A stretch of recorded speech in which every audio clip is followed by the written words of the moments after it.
There we go. Hi everybody.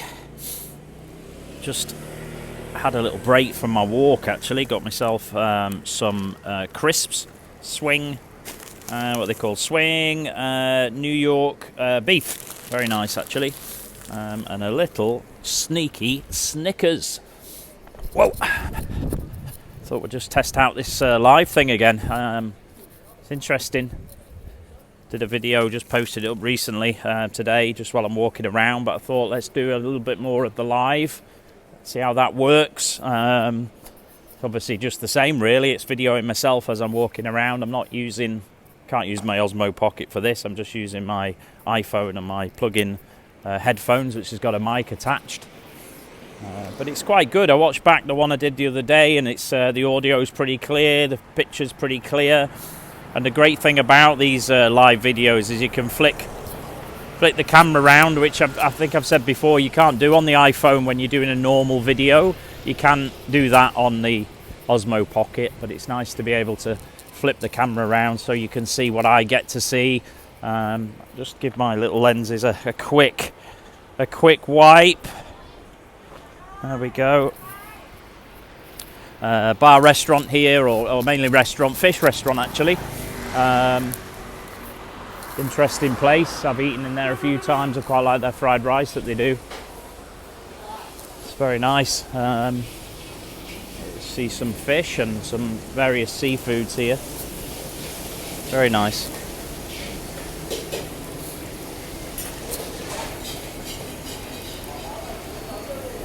Crabs, they are, look. Shrimps, fish is at the back. Very nice restaurant actually. Very simple. Eaten in there quite a few times. They do this hot pot thing where people basically cook their own, or not their own food, but food that's been given to them by the restaurant. They cook it at the table, which is quite nice. They do some nice beer there as well. Really quite like the Tiger beer. Very nice. Just walking over to the park here. It's quite busy even for a Wednesday. You can see these RC bikes. Pretty cool. They've got little car ones as well. It's the same in Hanoi actually. If you go to Hanoi at the weekends, they block off the streets during the weekends, and you can play on those bikes, or kids can play on those bikes and cars, and just have great fun generally. And here they seem to do something almost every day. They don't block off the streets here, but it's not that busy anyway generally. These things are very popular at the moment. These characters made of stone that you can then paint. Very Actually, there's a cafe here in Lao Cai where you can actually enjoy your coffee and your children can paint those stone figures. I'm saying stone, I think they're just I can't even remember how you would make one of those. Very simple to make, I think.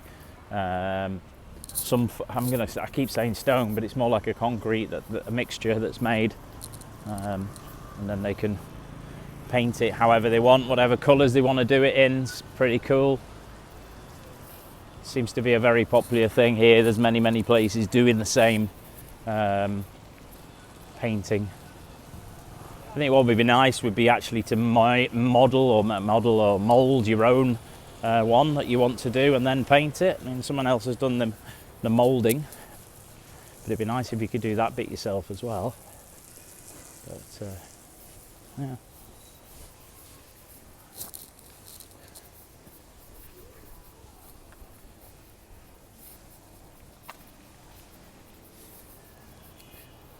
Can't quite remember what upload this goes into. I think it's 1080.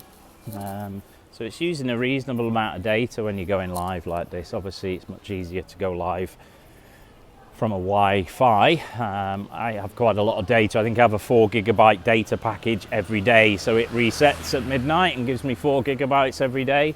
So that's obviously quite a lot of data. And I think when I did the video call the other day that was over an hour, I still had a gig left. So even video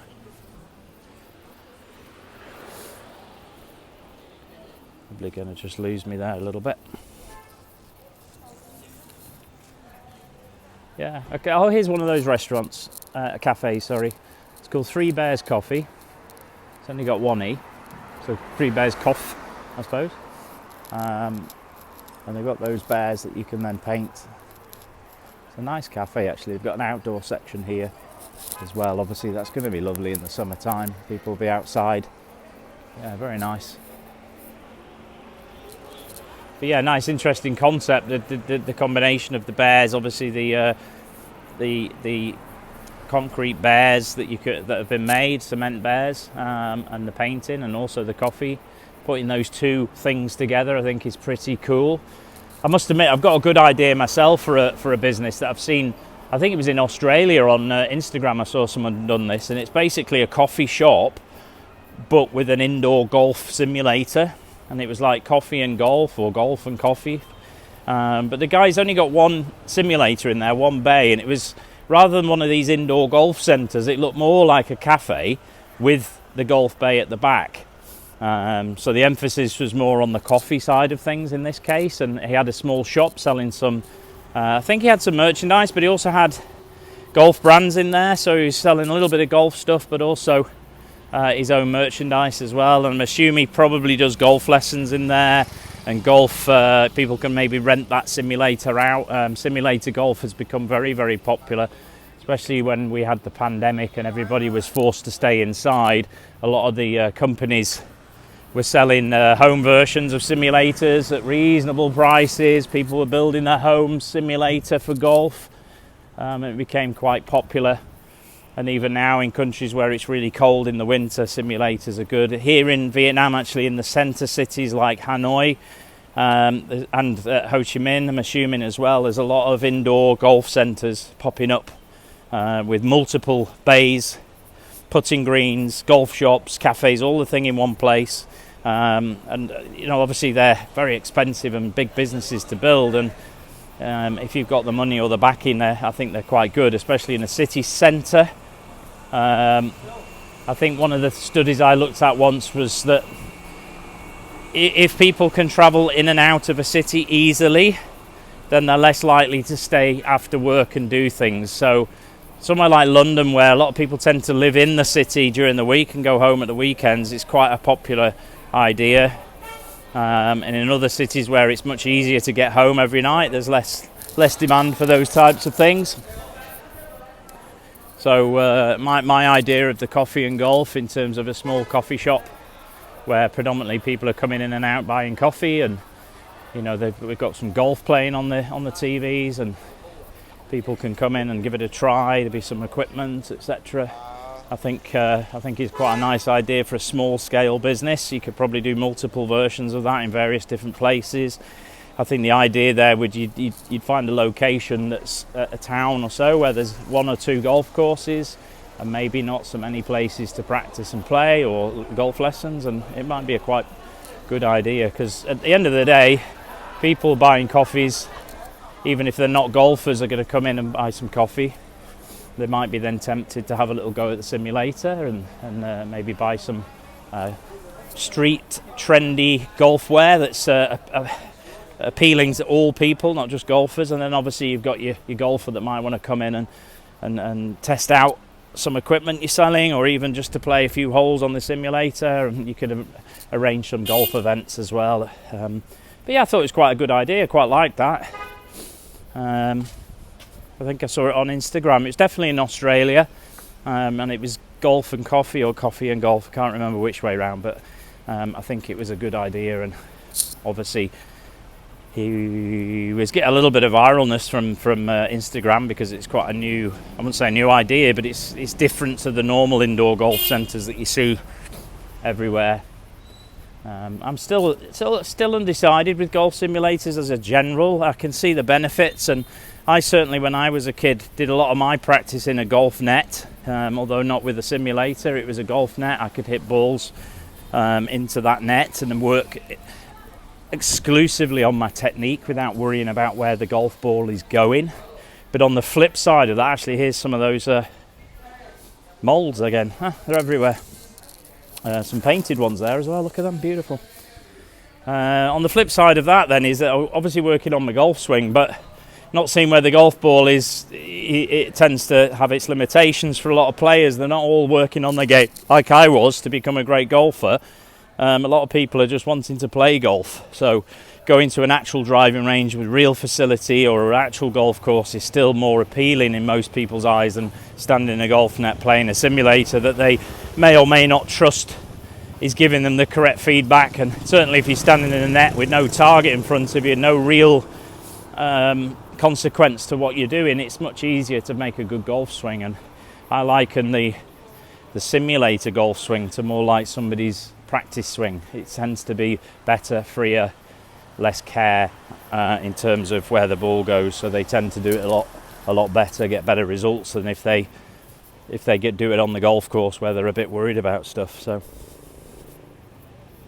I'm undecided on it long term. I think it's a good additional benefit, and certainly there's room for these sort of things in the centres, and especially in countries where weather can be extreme in the winter or too hot in the summer. In Dubai, for example, there's been a few of these indoor places popping up this last summer, which has never really happened before, and it's giving people a chance to perhaps have a go.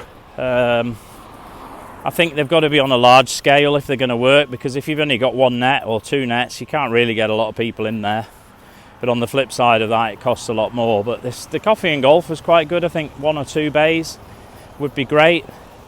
Coffee shop in there, obviously some golf equipment, get some golf on the television, theme it out like a golf bar in reality. And people popping in and talking golf all day. It sounds like bliss. So that's an idea I do have one day when I'm older. But listening to Stephen Bartlett today's podcast, the latest one, or one of the latest ones, they're talking about testing, how to know whether it's the right time or the right product or the right thing to do in terms of going alone and doing your own business. And quite an interesting thing, the guest he's got on there said, they make websites for clients that are basically signing up for a waiting list for a product or an idea that you're thinking about bringing to the market, and you're wanting people to show their support for that product. So you've not even spent any money on any product design or anything yet. You're just testing the water. You're saying, look, in the future, maybe later this year, we're going to bring this to the market. Would you be interested in it? Pop your name on the wait list. He's talking about a lot of businesses, how the waiting list has become a desirable thing. I remember a few years back, a long time ago, generally golf clubs had waiting lists, and people wanted to be on that waiting list because they felt really important. Now, a lot of golf courses don't have waiting lists. There's a lot more golf courses now. It's easier to get into them. There's less desire.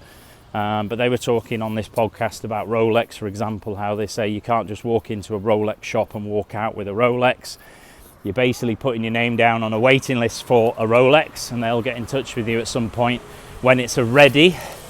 And they give you 3 days, I think they said, to come in and collect that Rolex and pay for it, or it'll be sold to someone else. And that sort of design effect is there. And they talked about Elon Musk when he was releasing, I think it said the Y-type Tesla car, the wait list for that, and obviously having a wait list for his truck that they've been promising for a few years now. And by building that wait list, you're building a desire. You can use that list of data to go back to those people, ask some questions about the product and make some developments before you ever spend any money on it. So if it works and you've got a lot of people signing up for it, the idea could be a possibility. If you don't get many people signing up for it, you've not lost anything apart from a bit of time and energy. You can always repurpose that web link. I mean, even with Google Forms and things like that, it's so easy to change stuff around and go to your next idea. Is it going to work?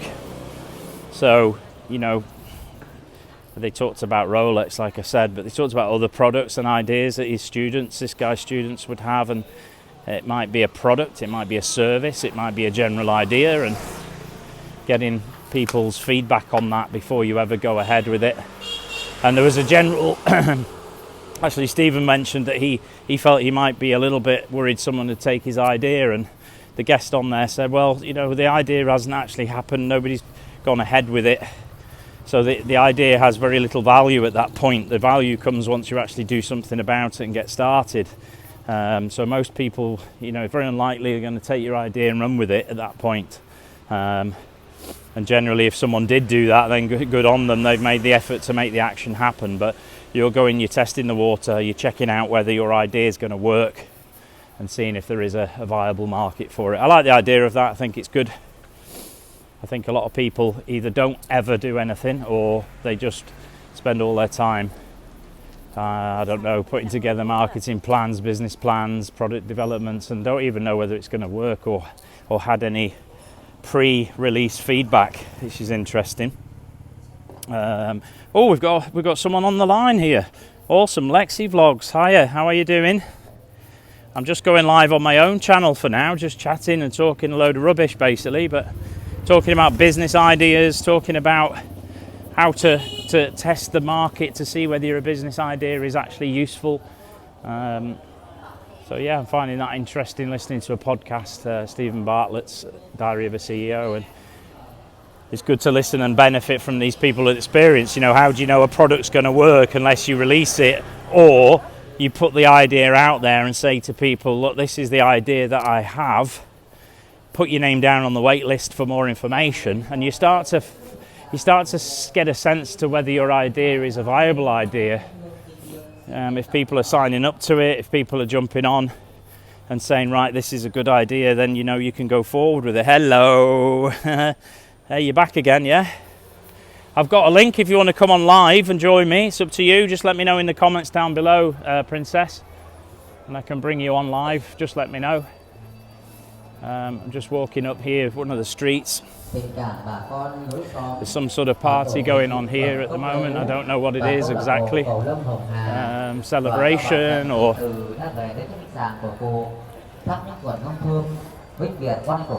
Interesting. I won't video it because it could be somebody's wake, for example. So stay away from videoing that. But walking through the market areas here now, and there's some beautiful fruits available at these stalls. There's Lexi's favourite strawberries. It's amazing. Okay, you're going to do some study. That's fine, no worries. I'm sure you that's much more important. We'll talk later properly. I'm just talking about business ideas, and I've been listening to a podcast today, so it's just thinking about those ideas and how it relates to things. Very simple process of, if you have an idea and you're wondering whether it's going to work or not, put together a website and a waiting list page on the website. Let people know that you're about to potentially release this idea, this product, and would they be interested in it, and you start to get some feedback before you spend any money on it. There we go, there's the church, guys. The doors are open, there must be a service in place at the moment. You just see the altar at the back there. Nice. It's very good. Be careful, thank you, I will do. Just enjoying being out and about. Keep the old muscles moving.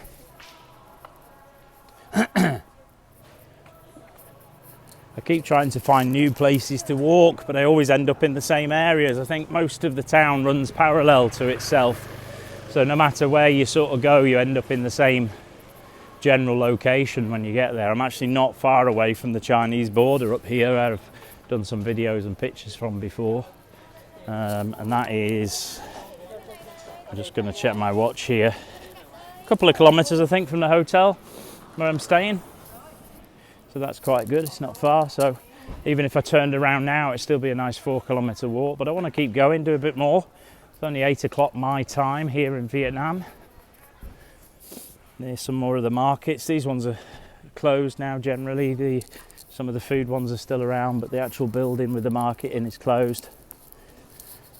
8 o'clock obviously, not everybody wants to work so late, but there are certain businesses that stay open late here. I just clean my lens. I tell you what, I mean, that's one of the problems generally when you use a mobile phone for filming, is the lens gets a bit greasy or dusty because it doesn't get covered like a lens on a camera. So I'm bright colours everywhere, really sort of to try and entice you in. That's a gold shop, I think, there, selling gold. I'm not going to go in, but I'll just walk past. I think they sell rings, etc. Yeah, bye-bye for now, guys. I'll speak to you later. Enjoy your studies, Lexi. Do well. Very proud of you. You're doing so well. Watching you the other day doing your reading. Your level is getting very good. So, very pleased. Chat later, yeah? There's another Goldie shop. Interesting if they also do money exchange like the ones in Hanoi.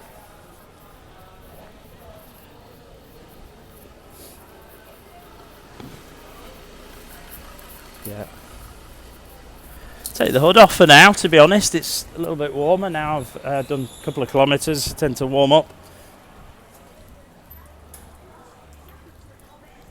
Yeah, back to business ideas. I think just an eye-opener with that podcast. It's just to remind you that things don't have to be complicated. If you've got an idea or something you want to have a go with and you're worried about giving up everything and going for it, it's a case of testing the water first, finding out whether what you do works. This particular guest was talking about an idea he had. He invited people to a lunch, free lunch for them to come along and discuss that idea with them. And again, his only outlay was that lunch, which obviously is a cost, but at least he got some feedback and managed to get some business connections out of it. But yeah, the waitlisting thing really resonated with me, having been in the golf industry and seen how golf courses with waiting lists were very desirable. People wanted it but couldn't have it.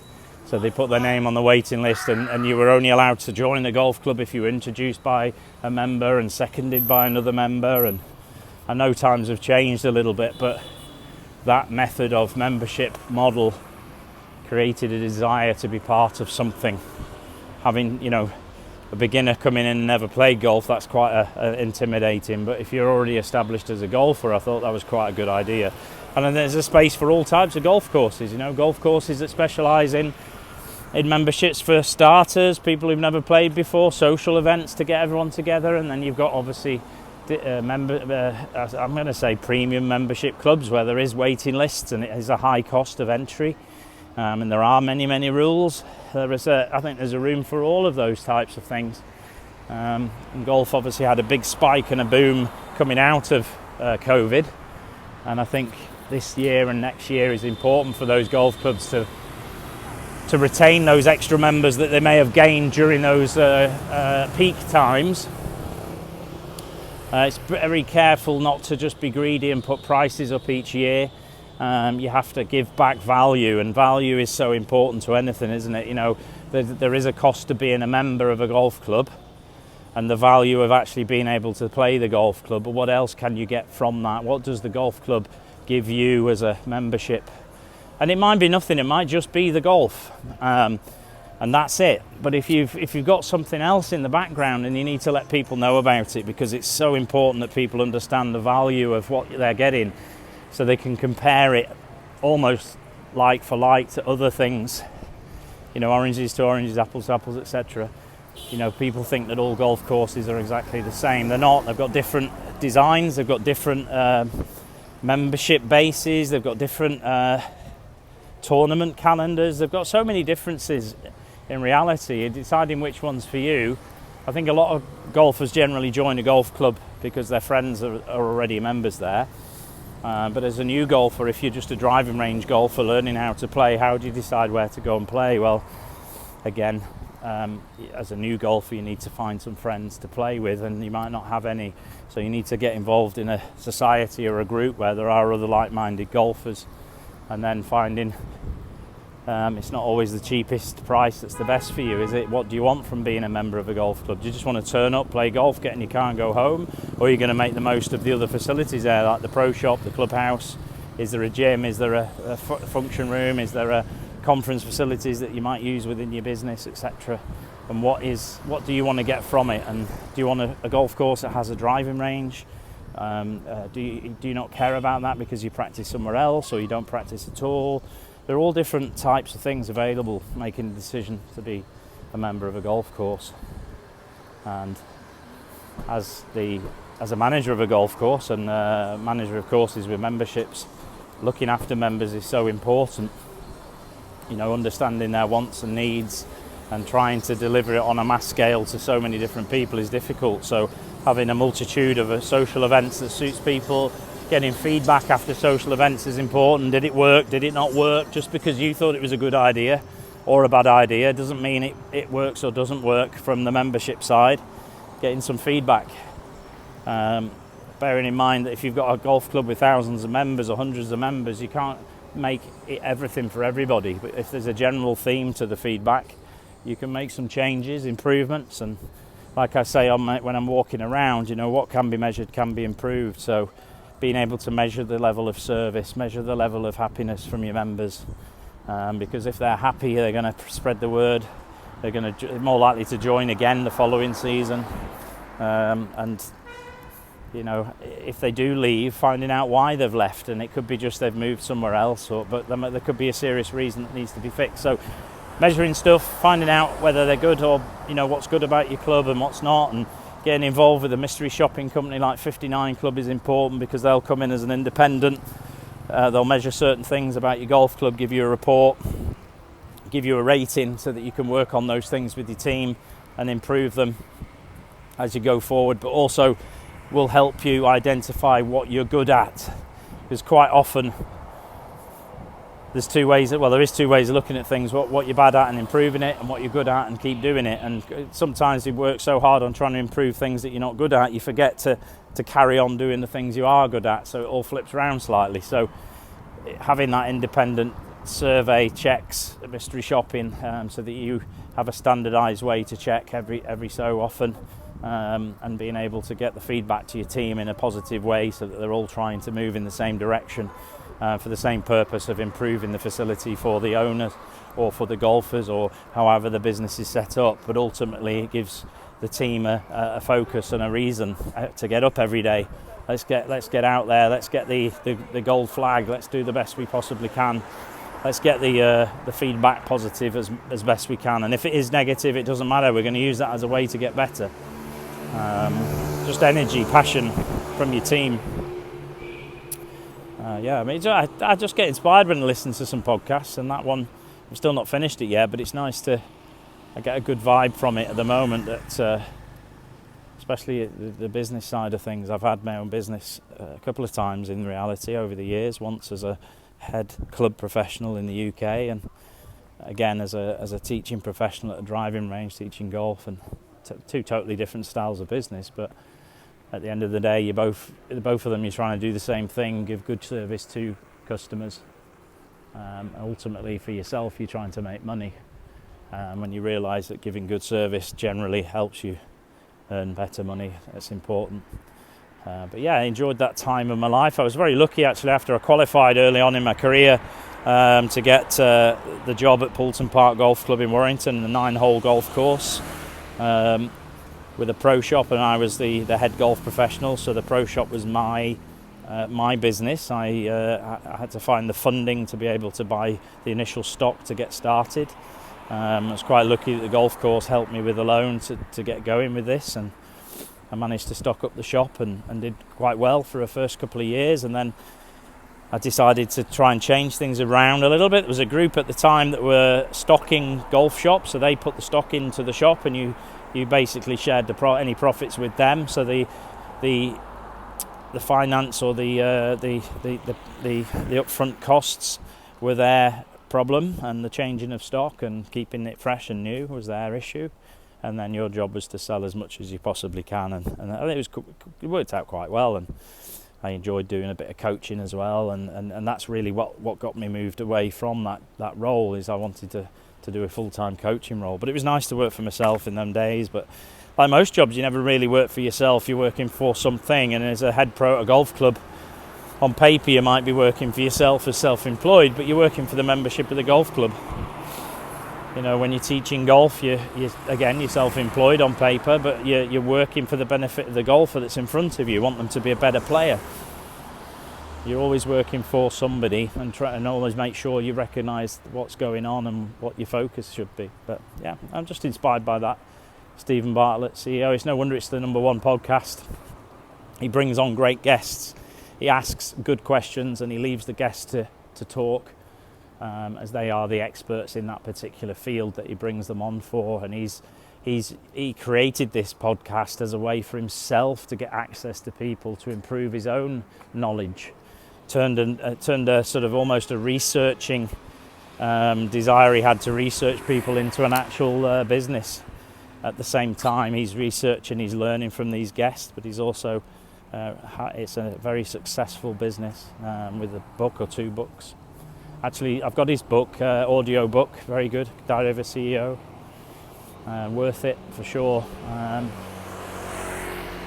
Yeah, podcasting is interesting. It's, you know, I'm walking around here doing a video, but I'm fundamentally talking, and that's very similar to what the podcasting is. I've not got a guess, but I'm talking about subjects. But it feels like podcasting has been around a long time, and it seems to be coming back to the front. Most YouTube channels now also have a podcast, especially in the golfing industry.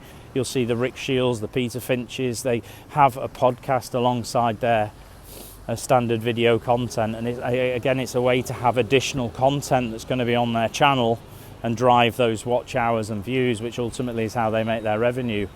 You know, people clicking on the adverts that are in the middle of their videos or at the start, it's how they make their money, sharing with the Google. But it's also interesting to see them doing a different format. Actually watched Peter Finch's videos recently where he was playing in the US with Grant. A couple of videos actually, they played Texas Scramble the other day, and then they've just played a stroke play event which Grant won against him. But great entertainment, good banter between the two, obviously one being American, one being from England. And seeing how they interact together was really good to see, good fun. Almost it brought the best out of each of them in that format. So it's good to see, and I wish I played a little bit more golf myself, because I like the idea of filming myself playing golf and actually describing what I'm doing, what club I'm hitting, what the shape of the shot is required, where the golf hole is. It's a great way to sort of semi-review a golf course, but also take golfers through your method, your way of actually playing the game. Because there are some strategies you need to put into place when you play golf. And depending on the shape of the hole, the length of the hole, the position of the flag, your strategy can change from hole to hole. And with an 18-hole golf course, there's 18 different holes, 18 different designs, 18 different lengths of hole and pin positions, and each one requires a strategy, and each day might be slightly different weather conditions, different pin positions, tee box positions. So it's important to learn how to play golf as opposed to just how to swing a golf club.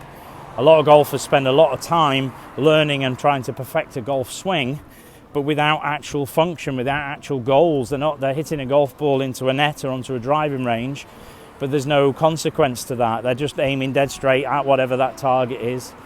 They're not playing golf, they're playing golf swing. And at some point you have to flip from playing golf swing to playing golf and emulating real game conditions, if you want to be successful on a golf course, that is.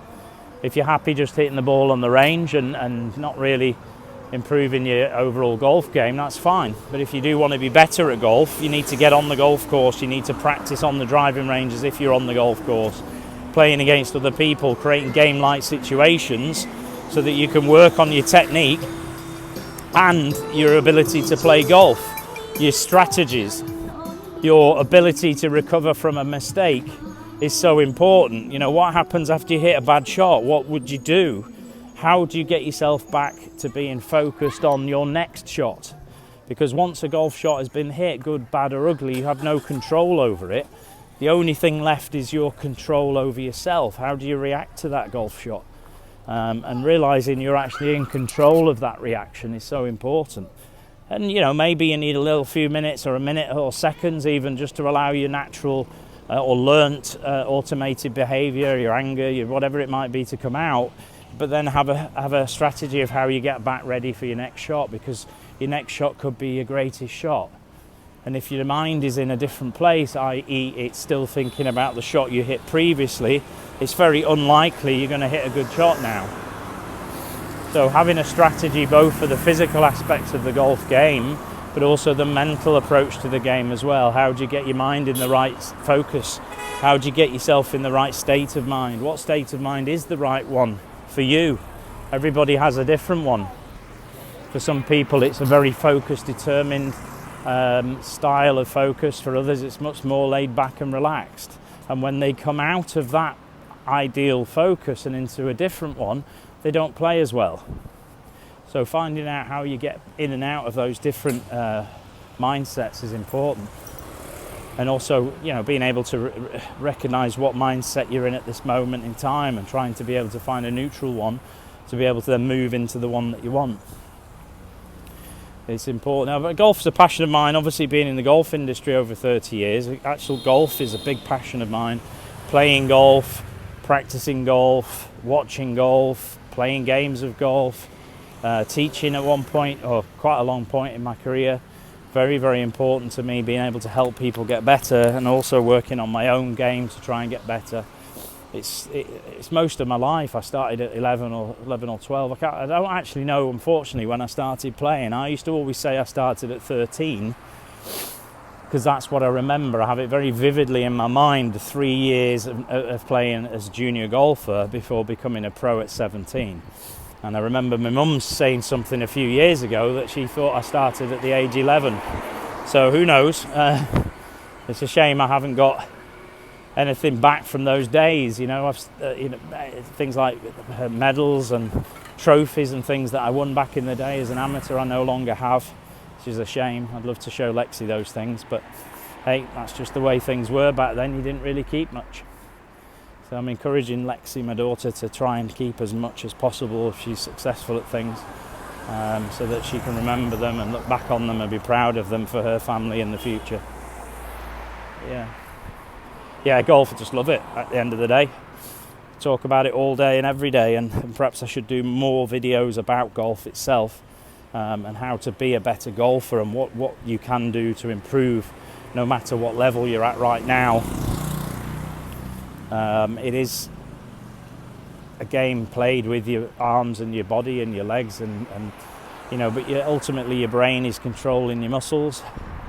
We talk about muscle memory, but muscles themselves don't have memory. It's just electrical signals from the brain down the nervous system that makes those muscles repeat, and the neural pathways that you repeat over and over again.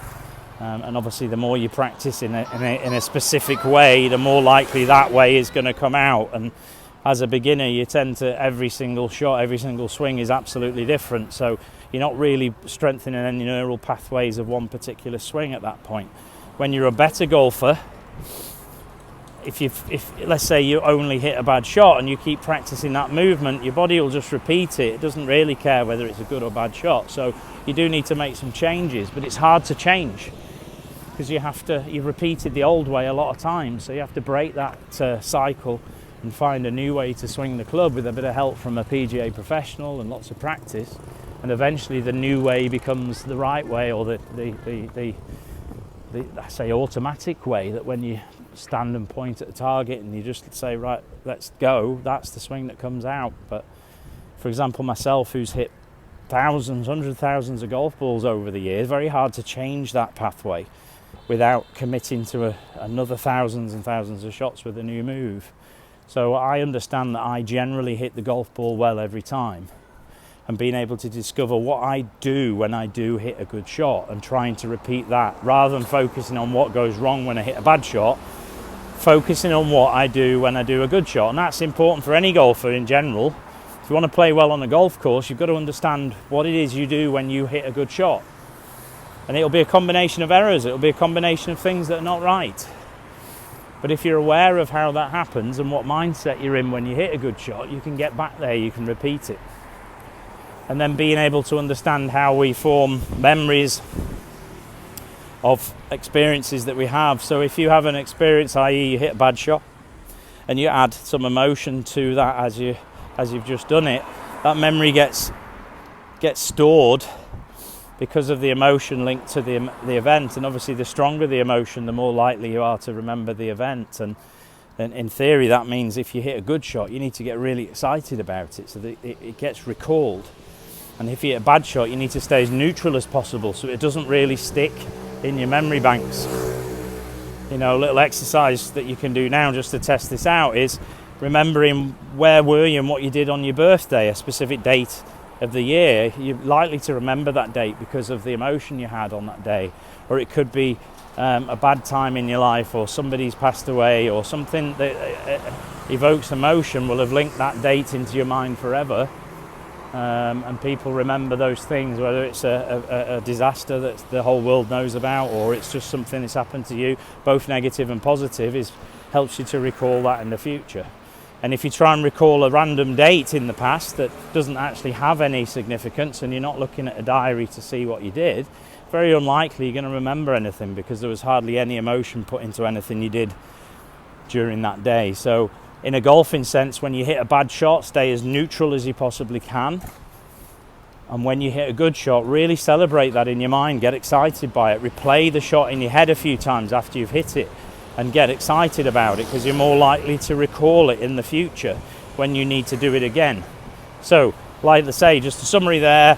If you hit a bad shot, stay as neutral as possible so you don't get to recall it as easily in the future when it's that time to hit another shot. And when you hit a really, really good shot, celebrate it as much as you can so it gets the action and emotion together, triggers the memory to stay there. So next time you're in that similar situation, you're more likely to remember the good shots because you've added those emotions into it. Eventually it becomes more natural. I think most people naturally get angry when they do something bad. Although all of these things, I'm using the word like natural, it's not natural, it's a learned behaviour. At some point in your life you learned to get annoyed with yourself when you did something wrong, and focus on thinking that was going to help you get better.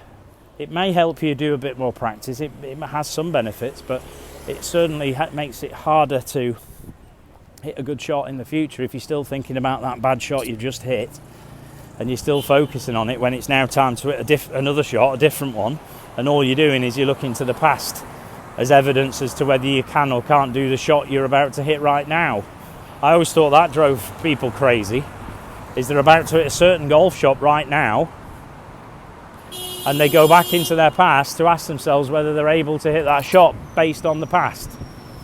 Rather than saying, right, this is what I want to do right now, and focusing on that as the result, as opposed to going back into your mind and say, oh, I've done this wrong before, I'll do it wrong again. You know, if there's a strong memory of a good shot in the past, then it's a useful thing to do, go back into your past and think about it. But at the end of the day, if you recall something from your past, it's going to make you feel the same way you did at the time when you did it. So if you hit a bad shot, you're probably going to feel bad just as you're about to hit another shot. So it's best to stay neutral and get yourself in a positive state of mind whenever you can before you play a golf shot. Just wandering about here, guys, just talking about anything and everything. I happen to just be talking about golf at the moment, but it's great to be out and about, walking around Lao Cai, which is, I suppose, the capital town of the region Lao Cai here in North Vietnam. The golf course I work at is actually 25 minutes from here. It's called Sapa Grand Golf Course. And Sapa actually is another town in Lao Cai, about an hour from here, which is up towards the mountains. A couple of weeks ago I actually went up the mountain and had a great experience going up there. That was really good. It's amazing to think it's only an hour away from the mountains, and at certain times of the year the possibility of snow is there as well. But yeah, it's a nice place. Very popular coffee shop over the road there, or coffee brand called Highlands Coffee. I compare it very much to Costa just because of the colours, but it's like any branded coffee shop around the world. Starbucks, Costa, those sort of things, the same sort of products inside. But in Vietnam there's a lot of small coffee shops around, so these big ones I think are not going to be as popular as they would be in maybe Western countries. There's a celebration going on here. Not going to video inside too much, I'll just walk past, but it's like a possible wedding. Very pretty. They tend to do this in Vietnam when they have like a celebration or a thing. They put up these tents outside on the main streets, on the pathways. I'm on the main dual carriageway here that runs right the way through Lao Cai from one end to the other, and my hotel where I stay at is on this road. There's plenty of little shops here. Vitel, that's one of the main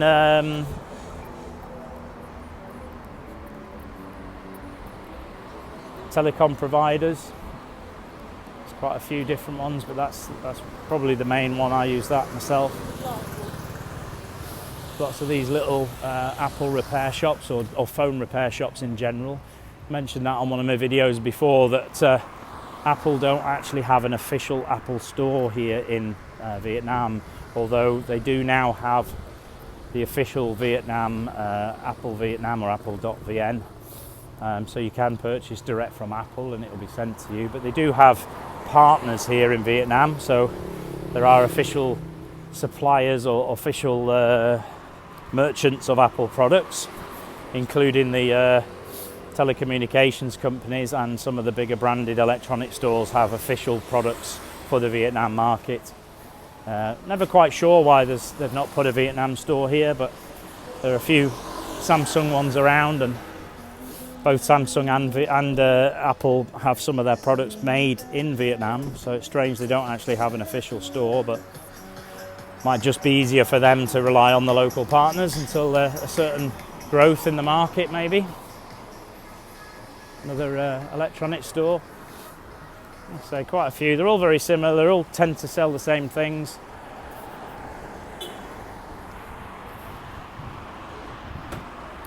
Can't see this here, but there's a park here with a big lake in it.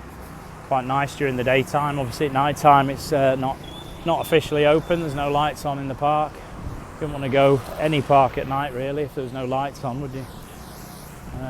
Quite a big shopping mart here. Pick up a lot of things in there, like groceries, and also for example brushes, toilet brushes, towels, things that you might need for home. But this region here in this town in particular, there's no shopping malls, there's no big supermarkets, very much small supermarkets carrying basically the same things, and then you'll see lots of little 7-Eleven style I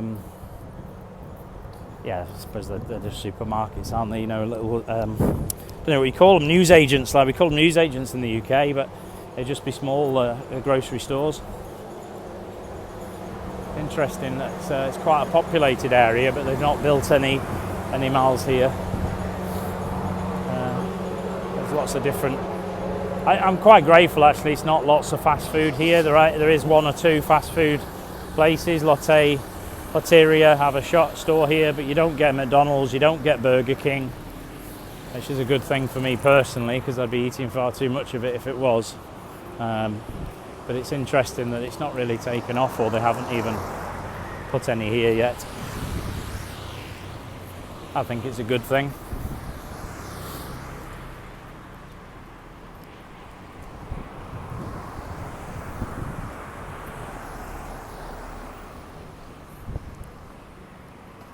Funny, with all these tree lights and all these different bright lights everywhere that you see, it still feels very much like Christmas for me.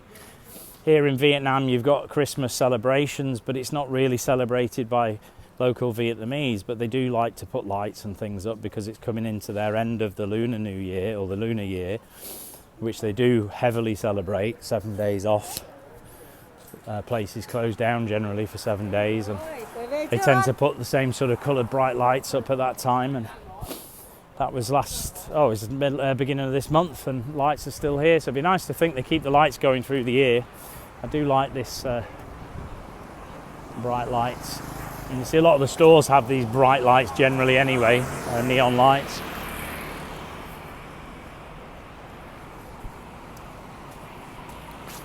No specific topics really, I'm just going through some thoughts as I'm walking. This is a walk and talk. I do this I'm doing it live at the moment, and quite often I will walk around thinking about a lot of things, and depending on whether it's something to do with work in terms of a project or ideas. I always find that when I'm walking, I come with my best ideas, or come up with my best ideas. And if I'm listening to an inspirational podcast at the same time, it helps. Always come back afterwards and make lots of notes of things that I've thought about during my walk. And at the moment, I'm just throwing those thoughts out while I'm walking. It's an interesting way of doing things. You know, as I say, the golf stuff is my passion, and obviously helping people. I suppose helping people in general is the true passion. Not specifically teaching people how to play better golf, but seeing them understand things and get better at something. And also, it could be just helping team members, colleagues improve the way they do certain things. That feeling of helping somebody is a reward, and you feel like you get better yourself when you help someone else. And they always say, don't you, the best, teaching something is to get to learn twice, because you're passing on knowledge that you gained from somewhere else. There's very little new knowledge in the world. You've learned something from somewhere and you put your own little spin on it, which I find quite interesting. You can go and study a latest product or a latest idea or concept, put your own thoughts to it, and then put it out to the world in your own way. And that's where it's, Instagram, Facebook, YouTube has done well for a lot of people. You look at the influencers, generally they're repeating things they've learned from somewhere. It might be a viral thing they've learned, or it might be something they generally have put together themselves. But golf, watch the golf influencers, your Rick Shields, your Peter Finches. They're not coming out with anything new. They're just doing it in a nice, entertaining way, so that people either get to see new products. Whereas years gone by, and a brand would release a new product, and you may get a chance to try that club out if you're wanting to buy it. But now you can see reviews about it. Now, I have noticed a trend in a lot of the videos is that, and I think it is true, is there's no bad golf equipment out there. So it's very unlikely there's going to be a bad review of something in the golf industry as a whole.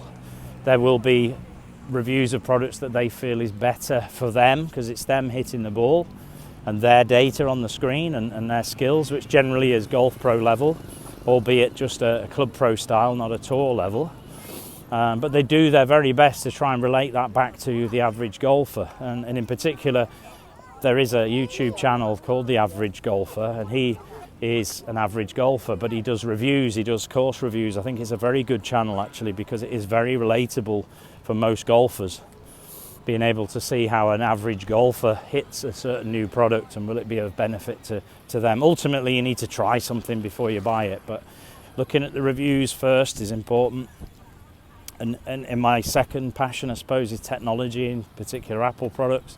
Being able to look at reviews of something and find out whether it fits your thoughts about that product that you had when they announced it, or whatever it may be, or whether it's again, you've got to fish through the reviews of products that are led by people who might be benefiting from the companies directly, getting paid or getting sponsored. But at the end of the day, there's plenty of reviews for many things from many different people, and generally they find the same flaws, the same problems, and the same good things with products. So yeah, I'm just going to take a little sit, have a little rest. Going to check my watch, see my kilometers. I use the Apple Watch here just to measure my time and my distance. I've done 1 hour and 31 minutes walking. Let's have a look what that relates to in steps. Apple, by the way, don't really care so much about how many steps you do. It's a 5.15 kilometer walk. My total steps for the day, 11,700. But the main thing is the particular exercise I'm doing just now. 346 active calories. I always find that interesting. It's more important than total calories. That's the active calories for the particular exercise you're doing right now. In my case, I'm just walking. I don't know why it keeps flipping into that other... There it is, okay. Heart rate's back down about 80, 85. Average pace 17 minutes per kilometre. I've just been taking my time, just enjoying talking and chatting and walking around. And I'm just going to put it on pause while I'm sat down. I don't want it to count the minutes. It's interesting though, it does. When you stop walking, it carries on counting. In the case of walking on the bike, it will automatically pause, and riding it will do as well. But let's say I sat down for an hour now and it said 2.5 hours. When it actually imports it back into the iPhone, it will only record the active minutes, which is quite useful. So if you do forget to put it on pause, it doesn't really matter. It doesn't affect your stats in that sense. Yeah. So I'm on a journey to losing weight and getting healthy, and two things involved in that: sensible eating and exercise as much as I can when I can. And having the 3 key mottos has helped muchly with this. You know, get up, get out, and get it done, which to me means if something needs to be done, you just get it done. You do it now. Don't procrastinate about it. Do something today to improve your tomorrows. That's the theory of, constant improvement. Doing something right now may benefit you very little at the moment, but in the longer term, it will certainly benefit you. And on the reverse to that, if you sit around and don't do anything today, nothing's going to happen. But over a longer period of time, it will do. So, and you can apply that to these 3 mottos. And the last one being, what can be measured can be improved. Making sure you measure things, making sure you understand where you're at, what you're doing well, what you can improve, so that you can apply those 3 things in a loop, a continuous loop of improvement, kaizen of constant improvement every day. What's important is noticing when you do something right and looking at your numbers and saying, well, when I was doing things right, what was I doing? And I know that I do a certain amount of steps, I do a certain amount of kilometers. I also tend to do a lot of these videos as well, because I find it helps focus my mind on my journey of losing weight and getting healthy, using different techniques, obviously physically movement, but also like a technique of listening to podcasting. Most people don't realise that listening to music or listening to podcast is a technique, a psychology technique of being able to distract yourself from the activity and being able to enjoy what you're doing. So I'm back. Awesome Lexi Vlogs. Are you still there? Hello. No, I think they've gone. Anyway, guys, I'm going to leave you all to it. I just thought I'd ramble whilst I'm rambling, walking and talking around here in Lao Cai. If you're enjoying the videos, obviously give it a subscribe, give it a like. I'd appreciate that. Start these videos with the intention for myself to keep motivated on my journey, and keep me focused on things. But if you're getting something from them and you're enjoying the videos, make sure you subscribe, like, and tell everyone about it as well. And I'll see you all again soon for another awesome update. Take care.